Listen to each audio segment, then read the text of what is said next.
ओम श्री गणेशाय नमः। ओम श्री रामायण पाठ आरंभ।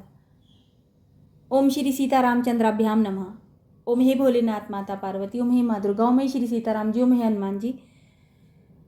आपका स्मरण करते हुए मैं श्री रामायण का पाठ आरंभ करती हूँ। आपके श्री चरणों में मेरा सादर चरण स्पर्श है, प्रणाम है और नमस्कार है।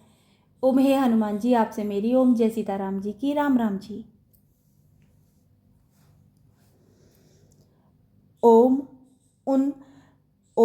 39वां सर्ग।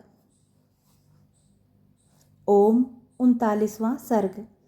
ओम इंद्र के द्वारा राजा सगर के यज्ञ संबंधी अश्व का अपहरण, सगर पुत्रों द्वारा सारी पृथ्वी का भेदन तथा देवताओं को ब्रह्मा जी को यह सब समाचार बताना। ओम विश्वामित्र जी की कही हुई कथा सुनकर श्री रामचंद्र जी बड़े प्रसन्न हुए। उन्होंने कथा के अंत में अग्नितुल्य तेजस्वी विश्वामित्र मुनि से कहा, ब्राह्मण, आपका कल्याण हो। मैं इस कथा को विस्तार के साथ सुनना चाहता हूँ। मेरे पूर्वज महाराज सगर ने किस प्रकार यज्ञ किया था, उनकी वह बात सुनकर विश्वामित्र जी को बड़ा कौतूहल हुआ। वे यह सोचकर कि मैं जो कुछ कहना चाहता हूँ उसी के लिए ये प्रश्न कर रहे हैं, जोर जोर से हंस पड़े। हंसते हुए से ही उन्होंने श्री राम से कहा, राम, तुम महात्मा सगर के यज्ञ का विस्तार पूर्वक वर्णन सुनो। पुरुषोत्तम शंकर जी के ससुर हिमवान नाम से विख्यात पर्वत विंध्याचल तक पहुंचकर तथा विंध्य पर्वत हिमवान तक पहुंचकर दोनों एक दूसरे को देखते हैं। इन दोनों के बीच में दूसरा कोई ऐसा ऊंचा पर्वत नहीं है जो दोनों के पारस्परिक दर्शन में बाधा उपस्थित कर सके। इन्हीं दोनों पर्वतों के बीच आर्यवर्त की पुण्य भूमि में उस यज्ञ का अनुष्ठान हुआ था। पुरुष सिंह वही देश यज्ञ करने के लिए उत्तम माना गया है। पुरुष सिंह वही देश यज्ञ करने के लिए उत्तम माना गया है। तात ककुतस्थ नंदन, राजा सगर की आज्ञा से यज्ञीय अश्व का राजा सगर की आज्ञा से यज्ञीय अश्व की रक्षा का भार सुदृढ़ धनुर्धर महारथी अंशुमान ने स्वीकार किया था। परंतु पर्व के दिन यज्ञ में लगे हुए राजा सगर के यज्ञ संबंधी घोड़े को इंद्र ने राक्षस का रूप धारण करके चुरा लिया। परंतु पर्व के दिन यज्ञ में लगे हुए राजा सगर के यज्ञ संबंधी घोड़े को इंद्र ने राक्षस का रूप धारण करके चुरा लिया।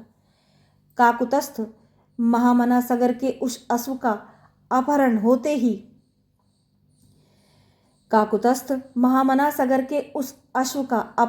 ही समय समस्त ऋत्विजों ने यजमान सगर से कहा, ककुतस्थ नंदन, आज पर्व के दिन कोई इस यज्ञ संबंधी अश्व को चुराकर बड़े वेग से लिए जा रहा है।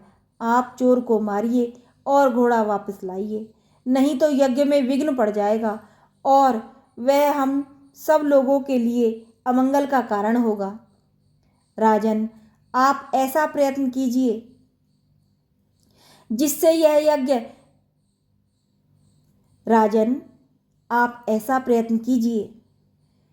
यह यज्ञ बिना किसी विघ्न बाधा के परिपूर्ण हो। उस यज्ञ सभा में बैठे हुए राजा सगर ने उपाध्यायों की बात सुनकर अपने 60,000 पुत्रों से कहा, पुरुष प्रवर पुत्रों, यह महान यज्ञ वेद मंत्रों से पवित्र अंतःकरण वाले महाभाग महात्माओं द्वारा संपादित हो रहा है। अतः यहाँ राक्षसों की पहुँच हो ऐसा मुझे नहीं दिखाई देता।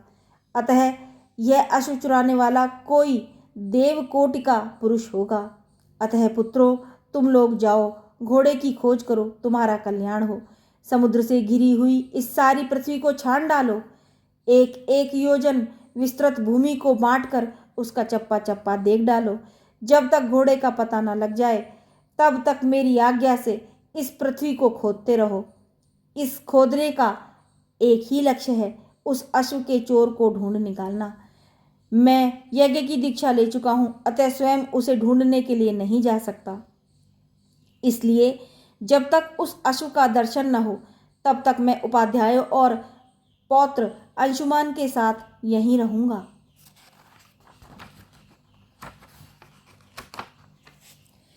श्री राम पिता के आदेश रूपी बंधन से बंधकर वे सभी महाबली राजकुमार मन ही मन हर्ष का अनुभव करते हुए भूतल पर विचरने लगे। सारी पृथ्वी का चक्कर लगाने के बाद भी उस अश्व को न देखकर उन महाबली पुरुष सिंह राजपुत्रों ने प्रत्येक के हिस्से में एक एक योजन भूमि का बंटवारा करके अपनी भुजाओं द्वारा उसे खोदना आरंभ किया। उनकी उन भुजाओं का स्पर्श वज्र के स्पर्श की भांति दुस्सह था। उनकी उन भुजाओं का स्पर्श वज्र के स्पर्श की भांति दुस्सह था। रघुनंदन उस समय वज्र तुल्य शूलों और अत्यंत दारुण हलों द्वारा सब ओर से विदीर्ण की जाती हुई वसुधा आर्तनाद करने लगी। रघुवीर उन राजकुमारों द्वारा मारे जाते हुए नागों, असुरों, राक्षसों तथा दूसरे प्राणियों का भयंकर आर्तनाद गूंजने लगा।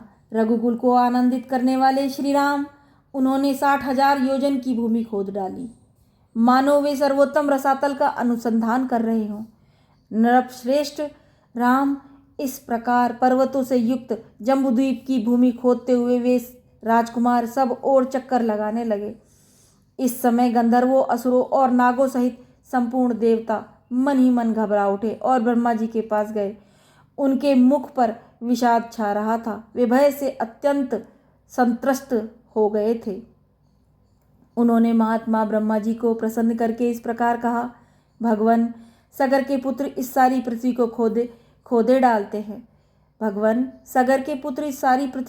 डालते हैं और बहुत से महात्माओं तथा जलचारी जीवों का वध कर रहे हैं।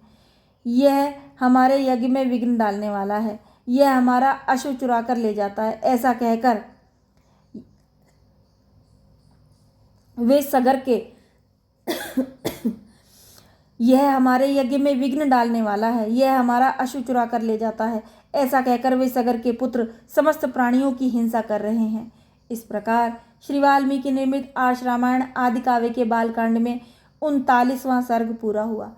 ओम जय श्री सीताराम जी की, जय हनुमान जी की।